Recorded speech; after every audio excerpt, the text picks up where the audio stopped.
Hello there, is that Nate Williams? Yeah. Hi Nate, how are you? It's DJ Gloss here from Sound Fusion Radio. How are you doing? You all right? I'm very well, thank you. Have I caught you at a good time? Good. Yeah, it's all good. Ah, wonderful. That's great. So, so how are you today? All good? Yeah, pretty. Just working on some tracks for some a new artist I'm working with. So productive so far. Yeah. Oh, well, that sounds good. Always good for a productive day. Well, I've finished my breakfast show for today and got quite a lot of production work to do and some meetings later on. So, yeah, fairly busy day, but fairly normal for radio, really. So that's all good. And this fabulous interview with you, of course, Nate, which is going to be great. So that's really, cool, really lovely. I was at your launch event at the Islington last year, just late last year. What a fabulous event that was! And oh yeah, it was fun. It was definitely it's quite an interesting evening. Anyway, it's difficult to get everyone on stage. It was just one of those really sort of I don't know, up close events, you know, where you sort of feel like you're part of the band even if you're in the audience. You know, it was brilliant. It was just that kind of feel to it. That's cool. That was you know, a really sort of a nice night for us. Great room, love the red. Really really amazing amount of red in that room. But it's a good venue.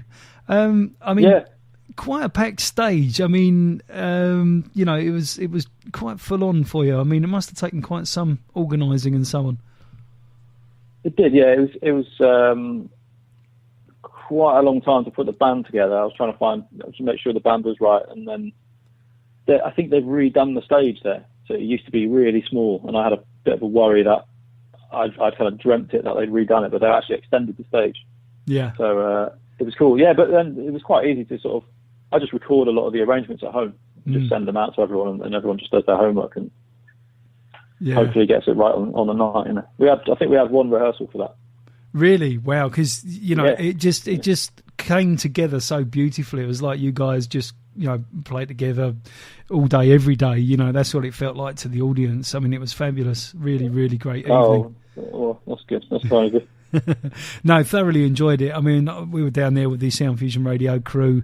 There were also some other DJs and presenters from other radio stations that we know, and it was just lovely to see everybody and come down. And you guys were just brilliant, and it was a great performance. Love the album, fabulous album. Thank you, man. I appreciate that. No, it's absolutely great. You know, it's been in our rotation, well, literally since we received it, which was before your original release date, and just enjoying the tunes and getting them played. You know, it's all very good stuff. So I mean, originally you did all the instrumental work on that album, didn't you? Yeah, I mean, I did a lot of the programming stuff at my place. Yeah. But went up to the studio in Wales. I'm from North Wales originally, so there's a studio there I've worked in a few times, and a friend of mine's the engineer, and he's somebody I just trust sort of implicitly. You know, we're both into the same sort of stuff, and so I took all my programming and all that kind of stuff up there, and then worked around that. Really, just kind of played all the instruments, the live instruments up there.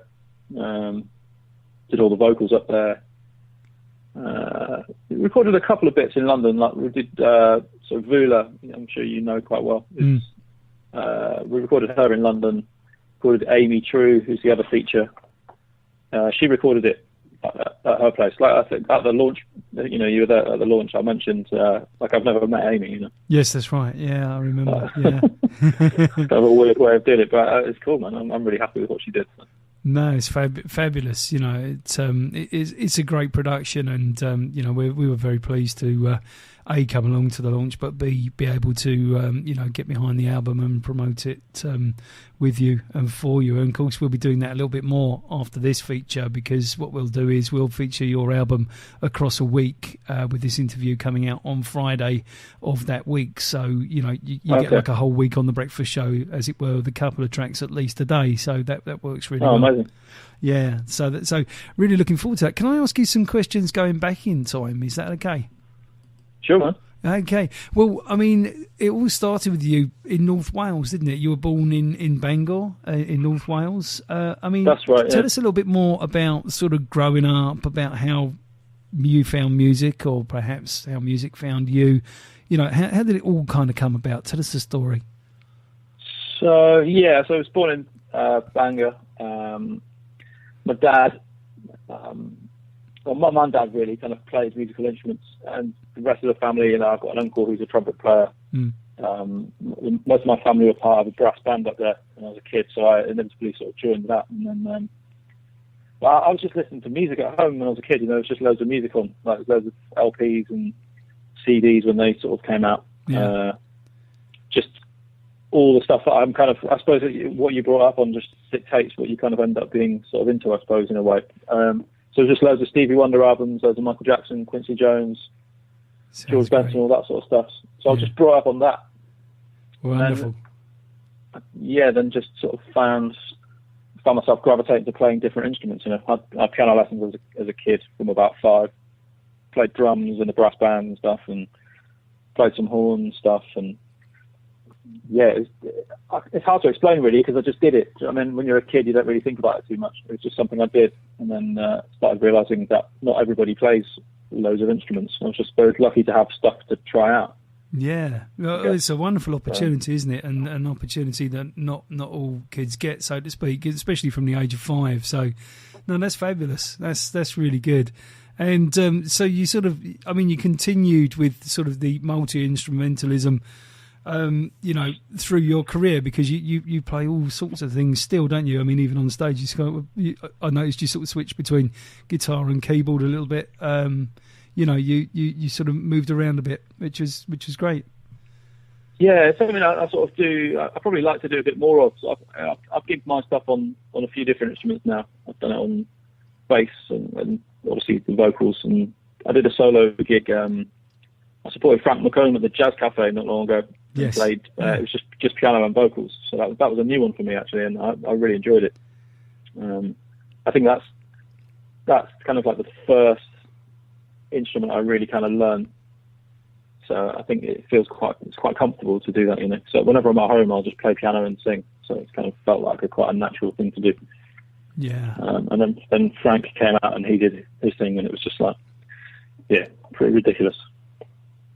But I think like the good, I just do it because I like it. Do you know what I mean? I think there's a lot of things are changing now, aren't they, with the online sort of presence of people and that kind of thing. There's a lot of people, they're trying to chase, you know, like the Jacob Colliers of the world. There are people trying to copy him.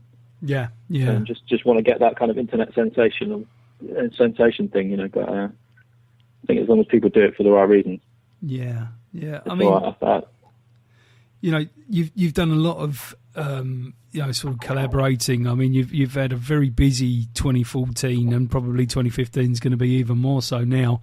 You know, how do you see that kind of progressing into 2015? What do you think's, or what is in the pipeline for 2015? 2015 is going to be hopefully more gigging, more live stuff, promoting the album stuff. I've got a few dates, well, not exact dates, so I won't say anything too much, but there's a few things around sort of Scandinavia and Italy, hopefully sort of, Holland kind of thing, just gigging over there. But I'm also working, I'm writing a lot with some people at the moment, some exciting stuff going on. I'm producing an EP for a new artist called Nicola Toms. She'll be out sort of May. Wow. I guess you guys will obviously get a copy if you see what you think. We'd you know, if it's if it's with us the right genre, then of course we would love to. Absolutely. Yeah, I think it'll be up your street. Yeah, she's good. She's amazing. Like it's her first project, and it's like she's been doing it for years. You know, she's just like so natural. And it's just really talented. So working with Zula again, which is like a massive thing for me this year. Working on a few bits with her. Yeah, but just focusing on getting my stuff gigged, you know. It's like a lot of people asking if we're going to gig it in various parts of the world by now. I suppose it's really weird for me still to have people emailing from the States or emailing from Japan or whatever, you know, saying they really like it and come over and gig and stuff. So just need to organise my life a little bit and go and do those gigs. Sounds brilliant. I mean, how long did it take you to get Got to Let Go, the album, together, do you think? How long were you in sort of production of that album? I think it depends how you look at it, I suppose. I could tell you that it's probably, from going into the studio, it was probably off and on. It took about a year of trying to get up to the studio and that kind of thing, and still be in London to pay my bills and that kind of thing. But overall, I'd say it took a lot longer because some of the songs are a bit older. They've been through various. I've got a couple of mates who kind of laugh every time I send them something because it's like the fourth or fifth version of a song I've written, and I'm thinking like, yeah, this is the version. I think sometimes it takes a bit of. Yeah, I guess you've got to dig a little bit and find that version. Well, these things tend to grow organically, don't they? And as you you get different feels on things, or you might want to, instrument it slightly different, or whatever, arrange it slightly, all those things sort of grow organically around the track. So I would imagine for an artist, it's difficult to find a finish line with the tune, if you know what I mean. It is, yeah, but it's taken me a long time because I suppose I'm quite old compared to a lot of people who put out their first album. But it's taken me. I'm happy with it. Do you know what I mean? I think if I'd have done it 4, 5, 6 years ago, I'd have been a bit kind of. I'd look back at it and think, yeah, I wasn't ready. But I think now I sound like me. I've had a few people say that they're really happy with how it sounds because it sounds like me, and that's really important. I just want to make an album I would love, not just now, but looking back on it, Yeah, I mean, there is only one right time. Yeah, there is only one right time with an album, and if you're at that level of comfort with it, then that's got to be the right time, isn't it? Really?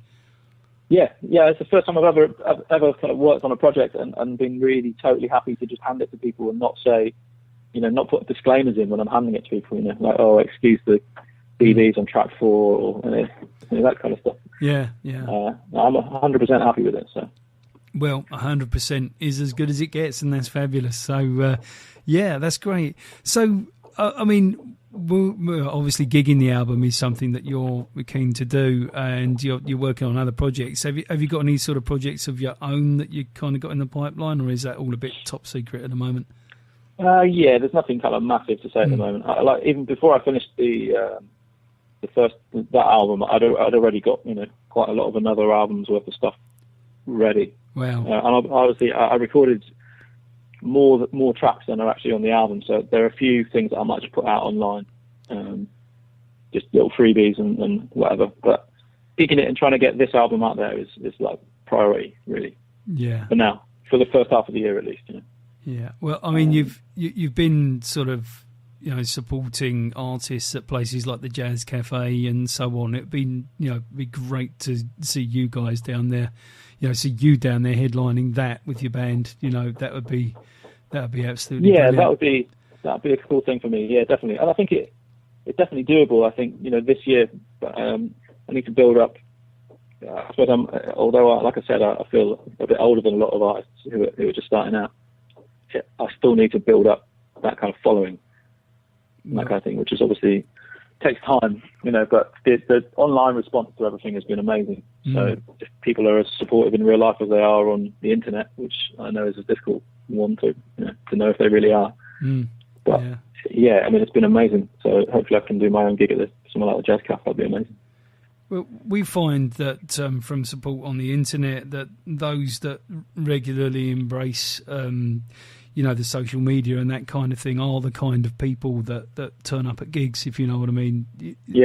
From our experience, that often happens. We have got a number of listeners that are very sort of vocal on Twitter about the music, and they really sort of enjoy the output at the station to a high degree, and you see those faces at gigs again and again and again. So that kind of dedication, I think, can very much be trusted as a fan base, if you know what I mean. Even though you know, to most of the time we don't really meet these people until we bump into them and suddenly realise who they are. Exactly. Yeah. It's always a bit strange that when they say, "Oh, we're friends on Facebook or I follow you on Twitter," and I'm like, "Oh yeah, I recognise you." Yeah, and they sort of, because they see pictures of us as DJs and artists, and of course they recognise us and come up to us, and then when they explain who they are, it's kind of a bit of a surprise sometimes, and you think, "Oh wow," Yeah. So I think that's great. I mean, if you've got that kind of social following there on the internet, I think that's a very good booster to your fan base. And it's like you say, it's a great way to get out there. It's a wonderful way to communicate, your music. And just to promote that way. So I think it works incredibly well. When going back to when you were younger and sort of up and coming, you mentioned a few sort of people like Stevie Wonder and Michael Jackson and so on. Would you say that they were your kind of musical idols? Was that what you personally were listening to, or you know, when you stopped listening to your parents' music and you developed your own musical taste, what were you listening to? Yeah, I mean, I carried on with that sort of stuff. Really, I was clearly into it. You know, I was kind of seeking out new Stevie Wonder records and that kind of thing. But more recently, I suppose, I say more recently, in the last sort of 10, 15 years, I really got into people like D'Angelo and Raphael Sadiq and that kind of stuff, that more neo soul kind of thing. And that was a massive influence, to be honest. Changed a lot of my playing, let alone just my sort of compositional ideas and that kind of thing. So but I grew up playing a lot of jazz and stuff as well, you know, on drums and bass. So I'm a massive Jaco Pastorius fan and all this kind of stuff. Massive Michael Brecker fan. So I guess that it all kind of ends up coming together, and you know, a big Herbie Hancock, Chick Corea fan. Wow. So all this kind of stuff, which is probably, I mean, you'll hear bits of it, I'm sure, through the album. You know, there's a couple of synth solos and that kind of thing, which might, you know, I like to think that there are influences from some of those sorts of people. You know, like Greg Fillinganes, the keyboard player, who's played on, you know, everybody's album. Big influences like that, really, in terms of keyboard sounds. And I suppose there's different influences for different things. You know, like production-wise, I'm really into. I'm sure you know the In Square Circle album, Stevie Wonder. Yeah. That was a big influence for my album, production-wise. It was a big influence. Wow. But then there are other things, like some of the grooves are more kind of, hopefully at least, you know, edging towards the more sort of D'Angelo ish side of things. You know, there's kind of slightly lazier grooves, and I think it's like a massive blend of my favourite music, really. Yeah, well, I mean, I was going to say that. So all the flavours are there, but it's very neat, if you know what I mean. That's the difficult thing, isn't it? Yeah. I mean, and I think you know, you've accomplished that well. I mean, from the point of view of lyrics, I mean, where do you draw your inspiration there? Is that life or anywhere? Pretty much. Yeah. Pretty much life, and sometimes, I suppose, life, but kind of taking a situation that isn't really that bad, but imagining if it was, you know, and blowing it out of proportion a little bit. Yeah. So you sort of get the story of the tune. Yeah, I get it. Yeah, but it's something that's for me. That's the hardest part of writing everything, is the lyrics. That's what I consider that to be my weakest point. If I'm being honest, I think musically I'm a lot more comfortable kind of sort of expressing myself, if you like, on a keyboard or whatever, than I am with a notepad writing lyrics.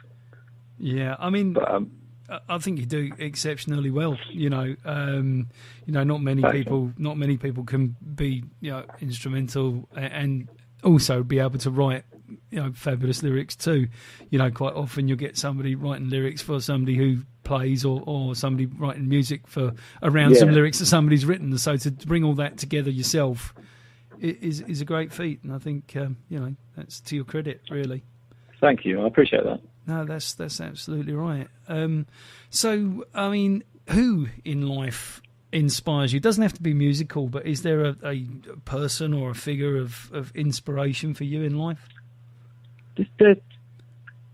I mean, there are people. You know, I mean, if I name names, I'm going to get slated for forgetting someone, so I won't. But there are no problem. Definitely people or situations that you're in, or you know, things that happen to you, or things that happen to other people, or putting yourself in someone else's shoes. They're all kind of big inspirations. But there are obviously people around you who inspire. You know, be it kind of family or love life, or you know. Yeah. All that stuff, really. Even friends, you know, seeing situations of friends, or I don't know, really. It's just, there's loads of it, you know. So I'm sure you kind of know what I mean if I say it's just life in general. Just you can watch it, and if you take yourself out of certain situations and write about them, you can get some kind of good results, you know. Mm-hmm. No, that's absolutely right. So, how do you see things sort of going forward after 2015? Then, what would be your sort of aims for sort of a few years to come? Where would you like to take it? I think in the long run, I see myself working as more of a producer and working on my own stuff still, but producing other people, writing with and for other people. That's where I feel I'm my strongest, I think. I've really enjoyed putting this album together, and I really enjoy gigging it. But I think maybe I can see myself making another album, but I'm not sure when. Yeah, I get it. But it's obviously a massive task, if I'm honest, like since it's been released, I only just literally yesterday was the first time I'd listened to any of the tracks in a long time. Wow. Properly. So it's that thing of like, you've worked on it for so long, and then it's the last thing you want to listen to for a while, because you just kind of, I'm all albumed out really. I know it, obviously I know it better than anyone, because I know the work that's gone into it, and I know the, any editing that's happened, or, to the fine details, Yeah, I mean, so I think that's true. I hear it different to anyone else. Yeah, well, you see, and this is what I say to a lot of artists, that you're always going to be your own worst critic, in as much as you're looking for perfection, and there isn't an artist on this planet that really wants to let something go through that's not 100% to their liking, if you know what I mean, and that takes some attention to detail. So I know what you mean by albumed out, I really do. It's one of those things where you just have to say in the studio, that's it, that's right. Yeah, that's and it's a really difficult thing to do. Well, and like you say, several versions of a particular tune later, much to your friend's delight or whatever, and there you are. But it is a fantastic album. We will certainly be supporting it, Nate. And thank you. Going forward, we look forward to seeing you at gigs and playing your tunes, and waiting for some new things, maybe that other album in the future. So that's going to be brilliant. Yeah. Well. Just like thank you to you and Sound Fusion in general. Just you always you're very supportive, and appreciate you being at the launch and all that kind of thing. And so it's massively appreciated. Well, thank you very much indeed. Your music is massively appreciated, and thank you. We enjoy that very much. So, for our listeners to sort of find out more about you, to hit with you on, say, Twitter and Facebook, could you just talk us through, sort of the best ways and places to find you on the internet, what the best places are to buy your music, that kind of thing? Yeah, so on Facebook, I'm just Nate Williams. You'll find me on there. Twitter is at Nate Groove, Nate Groove. I'm on SoundCloud if you want to sample any of the tunes. It's soundcloud.com/Nate Williams Music. And the album is called Got to Let Go, and that's available on iTunes and various other online stores, I think. Wonderful. That's absolutely brilliant. And Nate, as one final thing, because I'm conscious I've taken up quite a lot of your time this morning, but if you could... if there's anything you want to say to your listeners and fans of your music out there, or anything you want to say at all, doesn't matter what it is, just feel free to take as long as you want, and tell our listeners all about it. Okay. Well, I'd like to say thank you to anyone who's bought the album or checked the album out, because it's, as any independent artist will know, it's a really difficult thing to kind of promote your music and get it to various people without the backing of a big label. So that's hugely appreciated, as is the sort of contributions by all the people who helped fund the Pledge Music campaign, my successful Pledge Music campaign, which enabled me to actually afford to put the album together in the first place. It's been a bit of a dream of mine, I suppose, for a while to put an album together like this. So, and I've finally done it. So there's a massive fan for everybody who shares it, talks about it, good or bad, but it's appreciated. As I mentioned, though, big thank you to people like yourselves at Sound Fusion. So just share. If you like the album, share it. If you don't, that's cool too. Wonderful. Just thank you for checking it out. Yeah. That's fabulous. Thank you, Nate. And you know, like I said, we're here to support you. So if you've got gigs lined up or anything, just give us a shout. We can always give them a shout on air, and see if we can help you. You know, get people there and let people know about it. Because the more people that know about it, the better. You know, lots of people are exposed to your music via our station and stations like ours.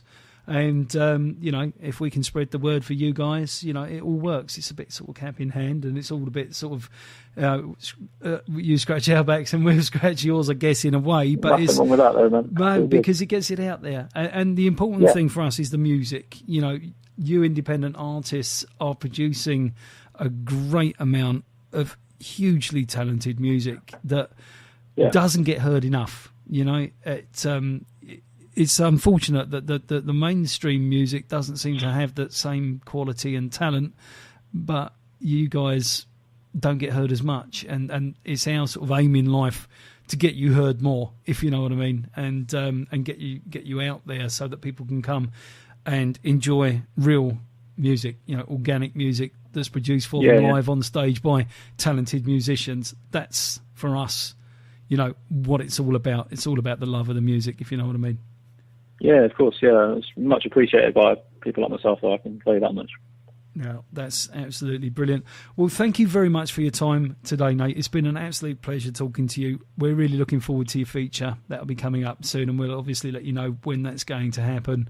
And have a great February, and we'll speak to you soon or see you at a gig soon, hopefully. And thank you very much. Yeah, nice one. Thanks for having me. Okay, no problem at all. You have a great day. Thanks. Cheers now. Thanks. Bye.